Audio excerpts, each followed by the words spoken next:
Hello and welcome back to Chaotic Crime. So if you guys are watching the visuals, I come to you today corded on my mic because I'm back at home today and I've forgotten to charge my mic. So rather than waiting, I've corded it and I'm continuing on because it's that important that I bring this episode to you, clearly. Now, also, I want to apologize because I'm obviously not editing this yet, so I don't know.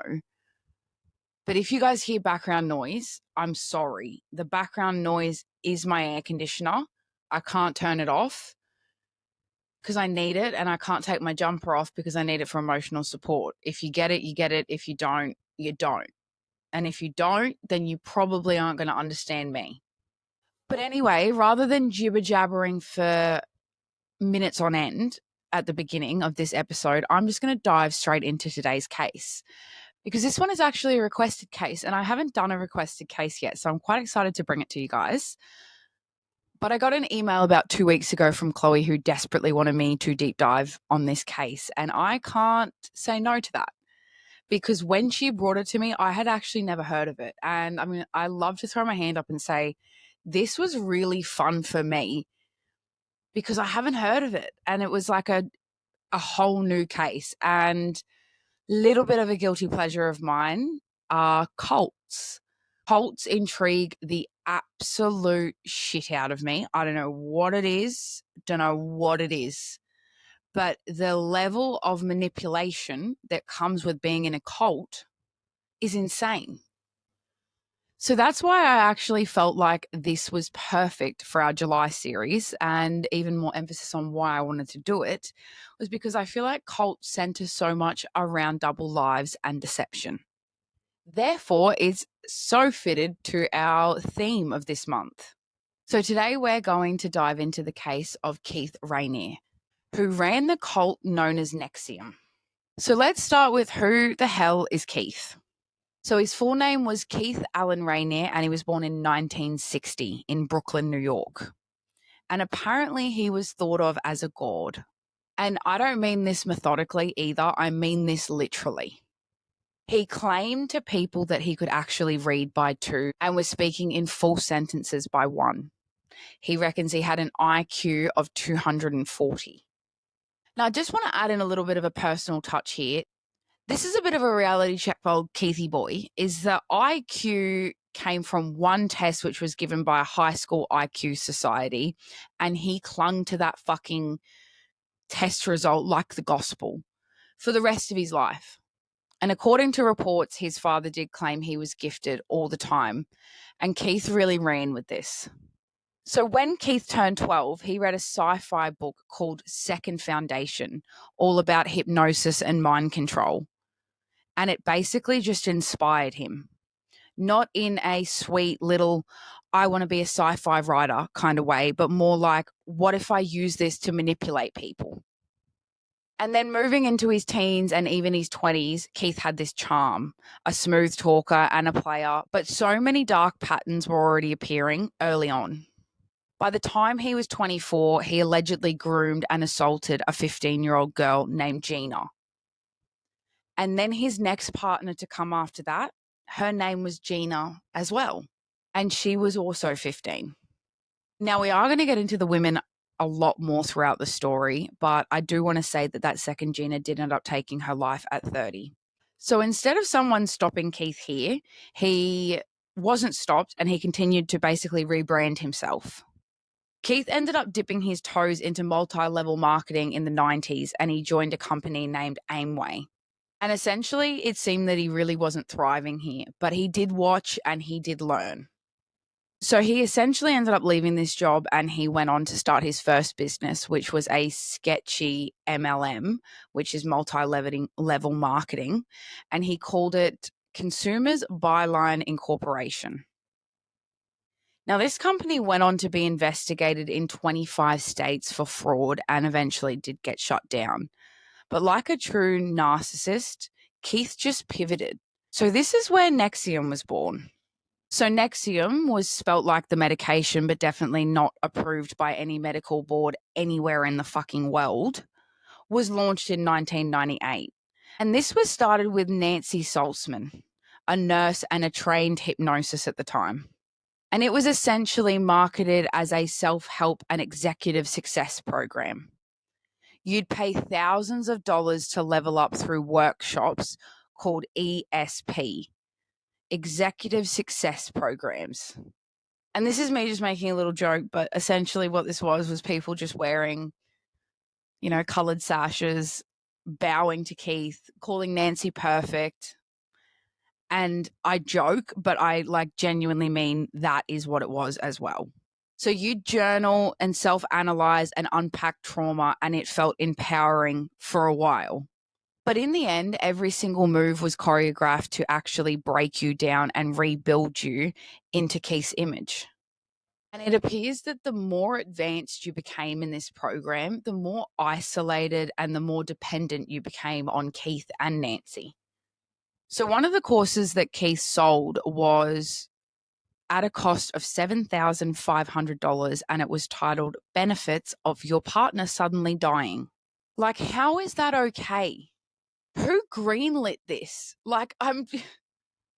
Who's doing the marketing there is what I've got to say. I've got so many questions.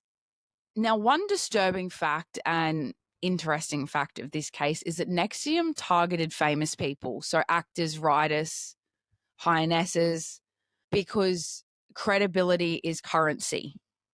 So Alison Mack and Kristin Kruk from Smallville, Bonnie P.S. from Star Wars, Catherine Oxenberg from Dynasty, Nikki Klein and Grace Park from Battlestar Galactica and Hawaii Five-0, and even Shirley MacLaine dipped her toes in. So those are just some of the people that Keith managed to pull in, and there were even more famous people that Keith pulled in. And it seems that this really did give NXIVM even more legitimacy and more power. And truthfully, behind the buzzwords and the celebrity smiles was an actual nightmare. Now, I just quickly want to put a little note in here because this case is a lot to unpack. So I've had to compact the information as much as possible so that I'm able to get through it as quickly as possible. So if I haven't emphasized on something or expanded on something or et cetera, that is why. And if you guys do want to further deep dive into this cult stuff, let me know. But I think we should incorporate some culty stuff into the podcast, seeing as though I love it. I love to read about it, would hate to be in it, and I also hate to read about the victims and the tragedies that happen within it. But the level of brainwash is something that psychologically draws me in. So not every single horror story in NXIVM seemed to make the headlines, but there was one pretty haunting story that made the headlines, and this was based around a girl named Kristin Snyder. She was 35 years old and an environmental consultant who joined NXIVM to improve her life. So during one of her courses, she began to unravel and she claimed she was pregnant with Keith's baby. She seemed disorientated, and then it appeared she just disappeared. And days later, her car was found abandoned with a pretty heartbreaking suicide letter that read, "I was brainwashed. My emotional center is dead. I didn't know. I was already gone." Her body has never been found. So it's hard for us to really confirm what happened to Kristin. In 2015, it seemed that Keith unveiled something even darker, and this was a secret society within NXIVM called DOS. This stands for Dominus Obsequium Sororum. Sororum. That's a real tongue twister. So that is Latin for master over slave women. Just the name alone, when I started researching it, literally gave me chills. And there's not a lot of things throughout a lot of cases that actually give me chills anymore, but this one did. The most twisted part of all of this was actually marketed as an elite women's only empowerment group. So this was marketed to women. But in reality, it was just a pyramid of psychological and physical abuse. To actually join this empowerment group, you had to hand over collateral. And the collateral was either nudes, it was damaging secrets, legal documents, essentially anything that they could use against you. And then it came with a bunch of rules. So you had to ask permission to eat. You followed strict diets to maintain the body that Keith liked. If you broke the rules, you were essentially punished, slaved, whipped, forced to stand naked outside in the woods in the cold. And if all of this wasn't bad enough, you were actually told that you needed to seduce Keith. I do want to note that at this point, I really do feel like these women were completely brainwashed. And obviously, it's quite clear that they were probably all at stages in their life where they were vulnerable and desperate and seeking answers, and probably at the point where they felt as though they couldn't find the answers within themselves. So they were reaching for validation or answers on themselves from somebody else. And like we sort of figured out from the start of the story and from Keith's background, he had this very charming and very manipulative energy about him, and it drew people to him. We could try to get into the minds of why people end up in cults for fucking hours. Like, honestly, hours. I just don't think we really can unless we've been there, unless we've been a part of it. We can't judge. We can't have much of an opinion on it or really know until we were there. There are obviously people that have come out of NXIVM and spoken, and we're going to talk about that as well, and I'll hopefully insert some audio so that you guys can hear it. But you can just imagine how traumatic it would be for some of these people that are leaving and they figure out that they were brainwashed and completely disorientated and delusional the entire time. It's hard for us to understand it. Imagine them. I just want to put that note in there. That's because I'm not going to try to get into that as to why these guys joined. Like, we just don't know. Like, obviously there's reasons as to why they were vulnerable at the time, but that level of Minecraft and manipulation from somebody else is something that I think we'll spend the rest of eternity trying to figure out. And I put that note in there because this next part is hard to hear. So a little bit of a trigger warning here as well. But the women were branded. They were branded with a codicizing pen. I've never heard of this, so if somebody can elaborate, that would be fantastic. And Keith essentially branded them on their pelvic area while being filmed and told them to beg for it. And it is reported that he'd done this so that if anybody actually tried to go against him, he had evidence to say that they wanted him to do it. And you might want to know what the branding actually was. The branding was Keith's initials. The level of psychological warfare here is hard to even process. It's hard to understand and it's hard to hear. I'm going to insert an audio clip from one of the victims that actually spoke on another podcast. I don't own rights to this at all. I'm just going to play the audio and not the video. And I'm also going to link the video below because you guys need to go and have a listen to this podcast. It is incredible. What do you think when you are getting out of the shower and you do see the branding on your hip? Oh, I had it removed. You did have it removed. Yeah. Okay, so it's not like a trigger that you have to look at and remind yourself of. I had plastic surgery. That was actually paid for by a philanthropist who heard about the story, and this has helped some of the other women get theirs removed as well. That's incredible. Now it's just a thin, I can show you later, maybe not on camera, but it's a white, thin line that's smaller than a C-section. Before I had it removed, it fueled me to fight. It wasn't a trigger of what had happened to me. It was a trigger about why I needed to speak up about it. That's a great reframe. Yeah. So NXIVM wasn't just Keith. Although Keith was the mastermind behind it, there were many masterminds in it and there were many enablers within the cult. So we're going to talk about some of those enablers.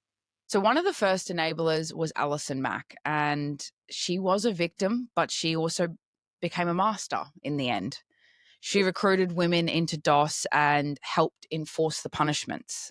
Claire Bronfman was another one. She was actually heir to the Seagram's fortune. I'm not really too sure of what significance that is, but obviously it was significant enough for someone to report on it.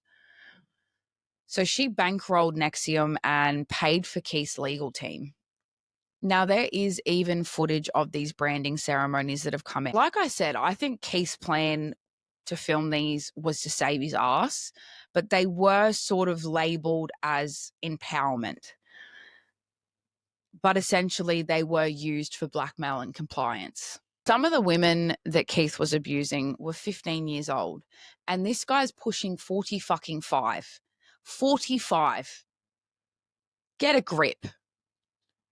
Like, what? So I just want to emphasize on the fact that this guy was not just a cult leader, a master manipulator. He was a predator. He was a pedophile. He liked children. Because I really feel like people don't emphasize on that enough, is that like this guy was a predator. Like he wasn't just a predator of women and vulnerability. He was a predator of children, particularly around that like 14 to 15, 16 sort of age groups seem to be where his liking was. And that makes me physically ill. I could throw up. So that leads me to my next part, and that is the victims, because this is so important in every case that I bring to you guys, is the victims, the people that our stories center around. Now, there were so many victims that were a part of this cult and were a victim at the hands of this cult. So to try to break it all down into an episode is quite difficult. But I've done as best I can, and I may have missed chunks. I do apologize, but this is what I've got. So Kristin Snyder, who we did speak about briefly, was 35 years old, and she was an environmental consultant from Alaska. She was passionate, intelligent, and driven. The kind of woman who really didn't settle for surface level answers. She signed up for the NXIVM Executive Success Program in 2003. She'd done this hoping to strengthen her relationship and find some personal clarity. But during one of the intensives in Anchorage, which I'm not sure what that actually is, but I'm assuming it's one of the sessions where they're just breaking you down. Because during this session, it seems that something had changed and Kristin became very disorientated. She had stopped sleeping and she'd told people she believed she was pregnant with Keith's baby. So I'm just going to say that again, because I know we said it earlier and I know I just said it then, but I'm going to say it now just one more time. She genuinely, literally thought she was pregnant with Keith's baby. So this was not a woman that appeared to be looking for attention. She was going through psychological distress. And what did NXIVM do? They removed her from the seminar and they sent her home alone. They gave no mental health support and they gave no follow-up. So after this, she vanished. And then, like I said, 2 days later, her abandoned car was found with the suicide letter. Now, the letter did start with, before she said, I was brainwashed, it did start with, I attended a course called the Executive Success Programs.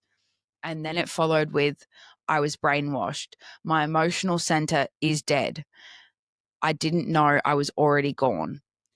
And then the final words led on to, don't bother looking for my body, which makes the part that her body was never found even more eerie and uncomfortable.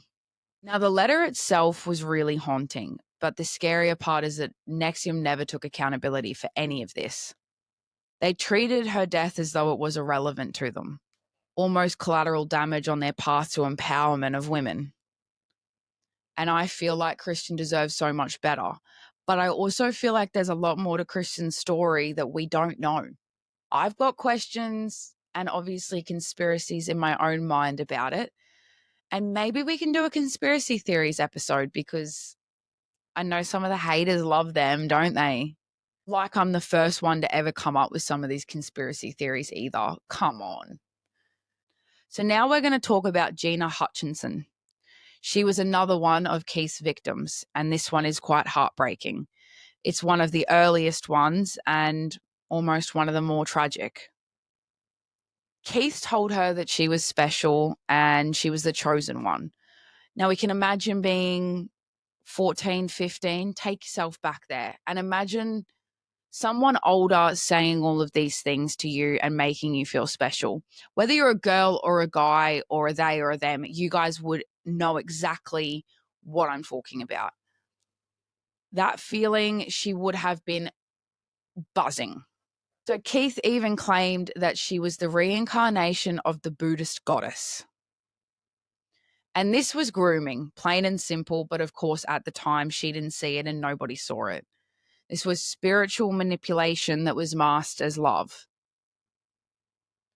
So over the years that followed, Gina increasingly became more emotionally entangled with Keith, and he continued to isolate her while praising her and then while breaking her down, all in one.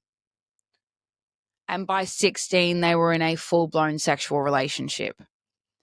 Even though, of course, Keith never did frame it that way. Because why would he? Why would Keith take any accountability at this point? He continued to reel her in and tell her that she was mature and evolved and not like the other girls. This is always the same sort of play in these stories, is they use this justification to try to justify the unjustifiable, right? Like that's what predators do. So Gina did start to eventually learn within herself that Keith had manipulated and groomed her, and she did attempt to distance herself from Keith at this point. But unfortunately, the damage was already done. She spent the years following struggling with her mental health, and by her early 30s in 2002, she unfortunately took her own life. So her death really was quiet, and those who knew her say that Keith haunted her life, even after she had left. Gina was just a kid when Keith got involved with her. She was a literal child, and she never really got the chance to heal. Her story, like many others, deserves to be remembered not just as a victim of a cult, but as a young woman who was smart, spiritual, and searching, but then got manipulated beyond repair. So Daniela's story is probably one of the most brutal psychologically, and maybe even one of the most least known. She was brought into NXIVM from Mexico alongside her sisters and her parents. The entire family became enmeshed in the group, with Keith, of course, positioning himself as the mentor, the guide, and eventually as the controller. And he specifically targeted and took the most interest in Daniela, who was a teenager at this point. He told her that she was gifted, and he made her feel as though she was one of the chosen ones too. So then he progressed and begun his inappropriate relationship with her, which then begun to get more and more controlling. So Daniela, being young and being a teenager, she kissed another guy. And this is allegedly when Keith decided that she needed a punishment. So Keith went on to lock Daniela in a room. And I don't mean for a few days or even for a few weeks. He locked her in this room for 2 years. Daniela was kept in a single bedroom within her parents' house. She was isolated, watched, and only allowed to write letters to Keith explaining how she'd improve her behaviors. She had no phone, no friends, and no contact with the outside world. And her meals were brought to her. Now, she was told she could leave, but only if she was ready to be good. So I just want you guys to wrap your head around that, because the level of brainwash wasn't just on Daniela. It was on her parents as well. It was so far engraved in their brains that they even had an out. Like, I mean, she was locked in her room in her parents' house. So it's not to say she was like shackled and trapped in that regard, but mentally and emotionally, she was so broken down that she was trapped. So in my opinion, that's way worse than jail. Way worse. This was psychological incarceration.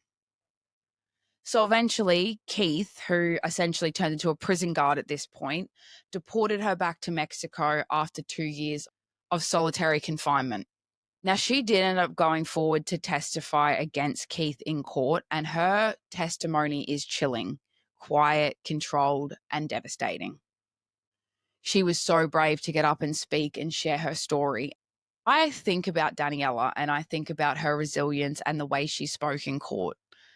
She calmly described all the twisted punishment like it was normal, because to her at this point, it really was. But that's what this kind of abuse does. It completely warps your sense of reality. So India Oxenberg is another victim that I want to talk about. India Oxenberg's story probably surprised the world the most due to her background. India is the daughter of Catherine Oxenberg, who is an actress, and she essentially grew up in Hollywood. She was surrounded by cameras, red carpets, and essentially privilege. But what's so gripping about this story is none of that protected her. India essentially joined NXIVM looking for direction in her life. She was in her early 20s, and like many others, she wanted structure, program, purpose, meaning. And in the beginning, I think she really did find it. Until she was recruited into DOS. So India then went on to become one of the women that was branded with Keith's initials. She was starved and she was kept on an 800 calorie a day diet. She had to essentially ask permission to eat, and she had to text her master, who was Alison Mack at the time, every morning with updates about her weight and her goals. And then she was further manipulated into thinking that seducing Keith was part of her growth. I do want to be clear that Catherine was involved in NXIVM, India's mum. I think she essentially liked the message in the beginning, but I think she did quite quickly learn that it wasn't what it claimed to be. So India's story came to light thanks to her mum and her relentless fight to save her in the end. Catherine went to media, she went to Congress, and she went to any platform that would essentially listen. And eventually this led to India leaving the group, and she even went on to become a really powerful activist for survivors. She even starred in a docu-series, Seduced, and she tells her story in her own words.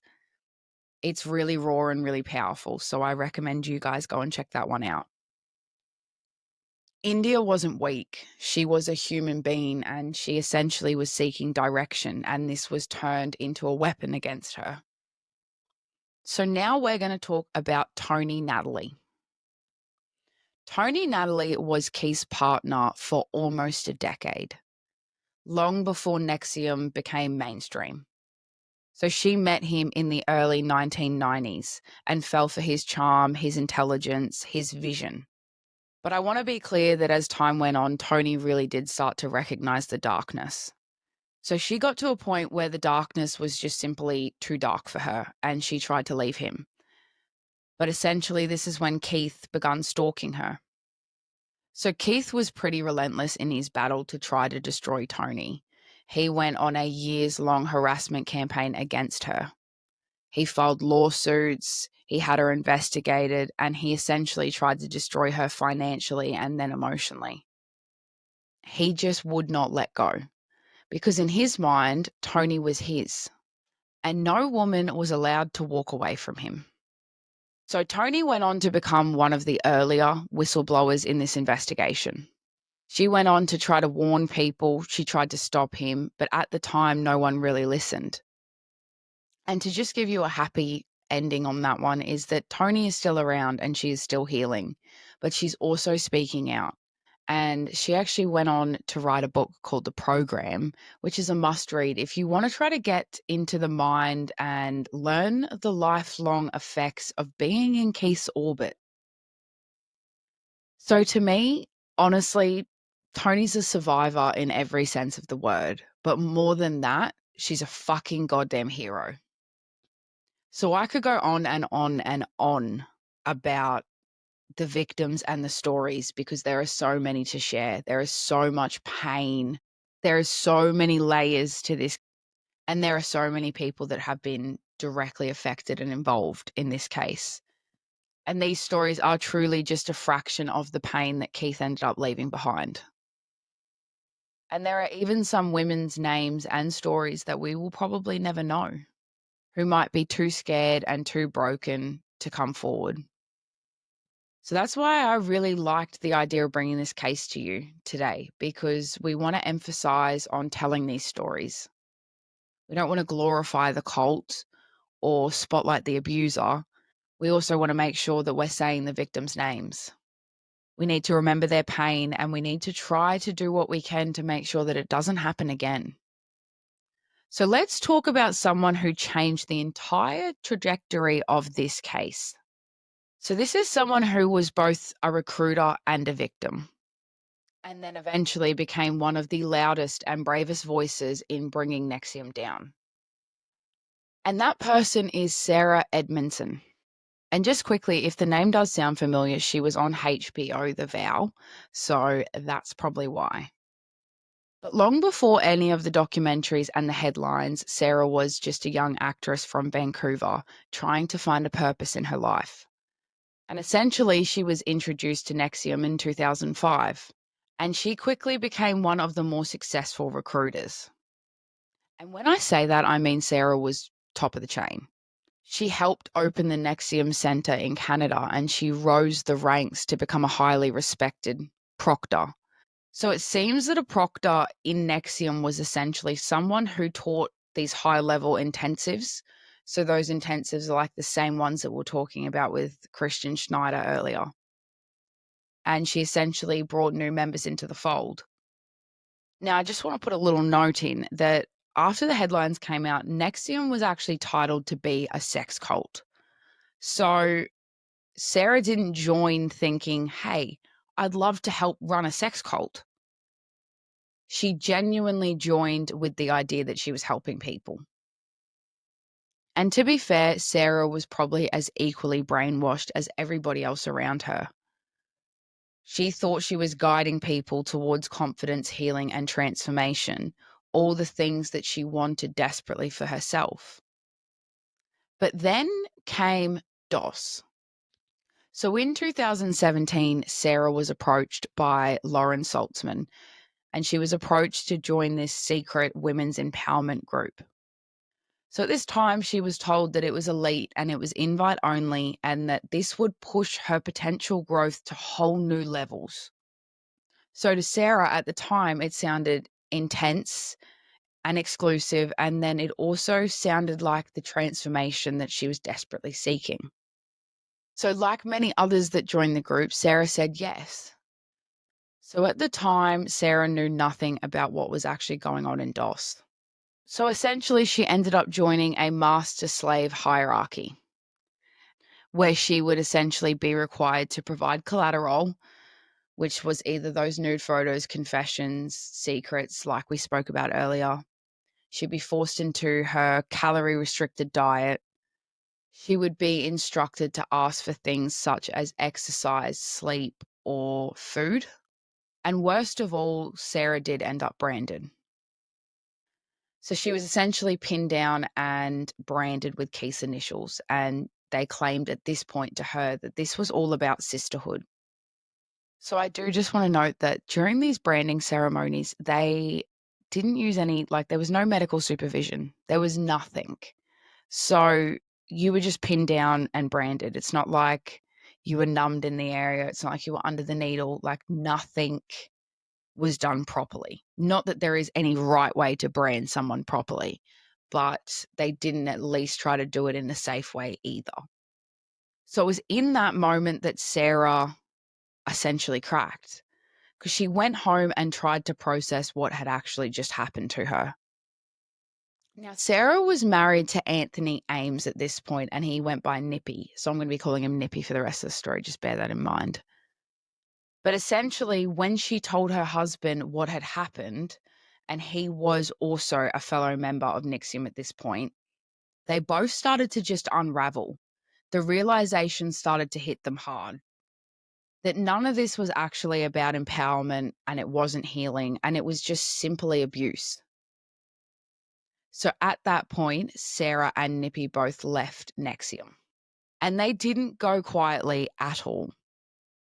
They went to the media, they spoke to New York Times, and Sarah even went on to do one of the hardest things I think a victim could do, and that is she submitted her branding photos. These were super raw and super vulnerable. But she knew this was the only way to show the world how far this had really gone. Her testimony, both to the public and to the court, was huge. In this testimony, she laid out the entire structure of DOS. She explained the coercion involved, the manipulation, the branding, and the blackmail. She confirmed what so many of us already suspected. And essentially what people were suspecting is that this wasn't some weird self-help group. This wasn't about empowerment or bettering ourselves. It was a fully functioning cult. Now, there were quite a few whistleblowers in this case, if you ask me, but Sarah Edmondson was a key factor. And I want to note that she has received a lot of criticism for her part in NXIVM. I get that. And I'm not going to say that that doesn't deserve some sort of highlight on it. I get it. But I also want to go back on what we said earlier is we can't get in the minds of these people. We just can't. I don't think Sarah went into it with ill intentions. And while she did stay in it for quite a long time, even while a lot of this was going on, I don't think Sarah was directly involved in that side of it. I actually think she was kept from it until she was invited to DOS. So Sarah did go on to actually write a book, and it's such a good read. I cannot recommend it enough. And the book is called Scarred, The Story of How I Escaped NXIVM, the Cult That Bounded My Life. And I feel like Sarah's book is one of the perfect places to start if you want to understand how easy it is to get sucked into something like this and how hard it is to get out. So I think Sarah was such a key point in this. I think she really allowed it to come to light. She may even be the reason it came to light. And I'm not trying to say that Sarah was perfect, because nobody in NXIVM really fucking was. But when the truth started to unravel, she did not run from it. She faced it. And then she ended up helping expose it. And that's the kind of courage that I feel changes everything. So before we break down the collapse of NXIVM, I want to get into a little bit about what NXIVM was and where it was. Because on the surface, like we said, it was a personal development company and it was offering pretty pricey self-help seminars under the brand of executive success programs. So NXIVM's primary headquarters and location was actually Albany, New York, but it had its tentacles everywhere: Los Angeles, Vancouver, Mexico, and even South America.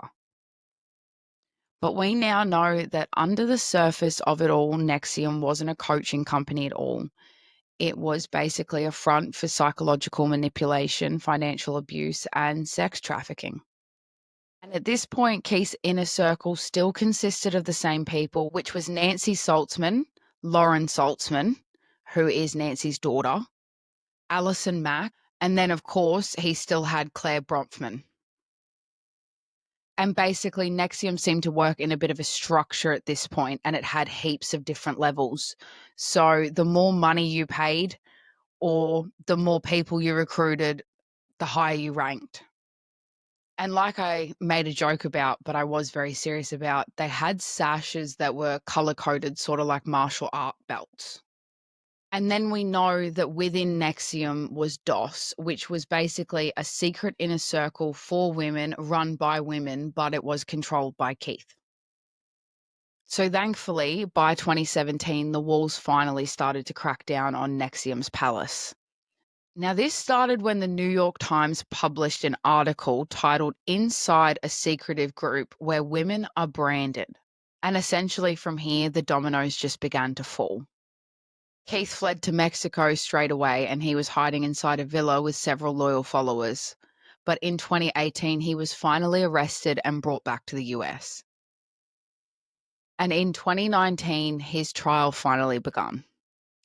So Keith went on to be charged and then further convicted of racketeering conspiracy, sex trafficking conspiracy, forced labor conspiracy, wire fraud conspiracy, identity theft, child exploitation, which basically involved the possession of a photo or child porn involving a 15-year-old girl, and that girl was named Carmilla. And additionally, obstruction of justice. He was then sentenced to 120 years inside federal prison. So Keith will not be coming home in this lifetime. So I'm both happy but also sad to say that Keith's co-conspirators were also charged. However, they didn't get what they necessarily deserved in my eyes. So Allison Mack pleaded guilty to racketeering and racketeering conspiracy. Her racketeering acts included forced labor, extortion, identity theft, and wire fraud. She was sentenced to 3 years in prison. However, she has since been released in July of 2023. She did cooperate with prosecutors and she did publicly denounce Keith at sentencing. Now, Miss Claire Brofman did also plead guilty to conspiracy to conceal and harbour illegal immigrants for financial gain. She also pleaded guilty to fraudulent use of identification. So she ended up being sentenced with 6 years and 9 months, and I believe she is currently still incarcerated. However, it is important to note that she did not denounce Keith and she has continued to support him. And our wonderful Nancy Saltzman did also plead guilty to racketeering conspiracy. She was sentenced to 3.5 years in prison. So Nancy did play a big part. She actually helped develop the curriculum and oversaw the day-to-day operations within NXIVM. She has expressed her remorse and she was given a reduced sentence. Lauren Saltzman, who was Nancy's daughter, pleaded guilty to racketeering and racketeering conspiracy. She, however, cooperated heavily with the prosecutors and provided a pretty emotional court testimony. So she was actually spared of jail time and she ended up receiving probation and home arrest. So Kathy Russell is another one, but I didn't really talk about her too much because essentially she was just the NXIVM bookkeeper. So Kathy did plead guilty to visa fraud and she was sentenced to 2 years of probation. She played a pretty minor role in NXIVM, but she did help forge all of the visa documents for all of the foreign NXIVM recruits that they had. Here's what essentially hits the hardest for me in this case, is that no one actually thinks they're joining a cult. They think they're joining a sisterhood, a path to growth, a support system. And Keith knew that. He played on the vulnerability. He sold transformation. He ended up branding obedience with strength. He wrapped up all this control in glitter and self-love and put a little bow on top and made it look pretty and appealing to people. And to be fair, he done a pretty good job. Because for a while, like we know in the story, it worked. So here's a reminder, and I think a lesson we can take away from this case, and that is if someone tells you to hurt for growth, to starve for strength, to stay silent in the name of love, that is not healing.